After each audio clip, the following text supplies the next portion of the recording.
పప్పు పులుసు అండి. 10 నిమిషాల్లో సూపర్ టేస్టీ పప్పు పులుసు ఎలా చేయాలో చూద్దామా? ఫస్ట్ కుక్కర్లో కందిపప్పు వాటర్ వేసి బాగా వాష్ చేసుకోవాలి. ఒక 2-3 సార్లు వాష్ చేయండి. 1 కప్పు కందిపప్పుకి 3 లేదా 4 కప్పుల వాటర్ వేయాలి. అందులోని 6 లేదా 7 ఎండుమిర్చి, 1 స్పూన్ మెంతులు, 1 స్పూన్ జీలకర్ర, 1½ స్పూన్ ధనియాలు, పసుపు, 3 టమాటాలు కట్ చేసి వేయాలి. టేస్ట్కి సరిపడ చింతపండు కూడా వేసి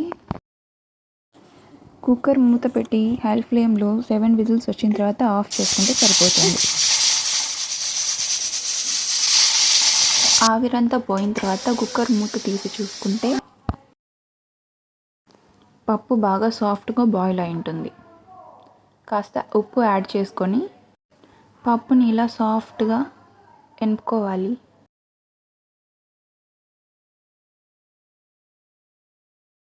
ఆ పప్పుని తీసి పక్కన పెట్టి కొంచెం వాటర్ యాడ్ చేయండి. ఆ తర్వాత అదే కుక్కర్లోకి ఆయిల్ వేసి వేడైన తర్వాత ఆవాలు, ఉద్దిపప్పు వేసి చిటపటలాడివ్వండి. ఒక ఆనియన్ కట్ చేసి వేసుకోవాలి.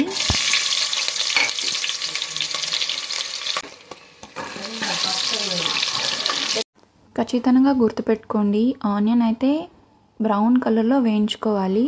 అలా అయితేనే పప్పు టేస్ట్ చాలా బాగుంటుంది.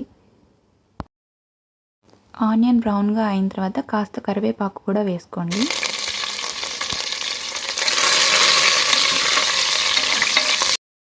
ఇప్పుడు పప్పు పోసేద్దాం.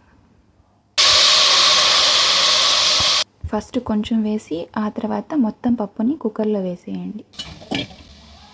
పప్పు బాగా మిక్స్ అయ్యేలాగా పప్పుని కలపండి.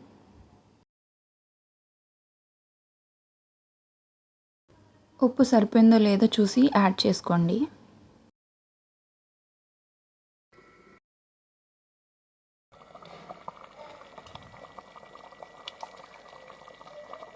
పప్పు బాగా ఇలా ఉడికిందన్నప్పుడు ఆఫ్ చేసుకుంటే సరిపోతుంది.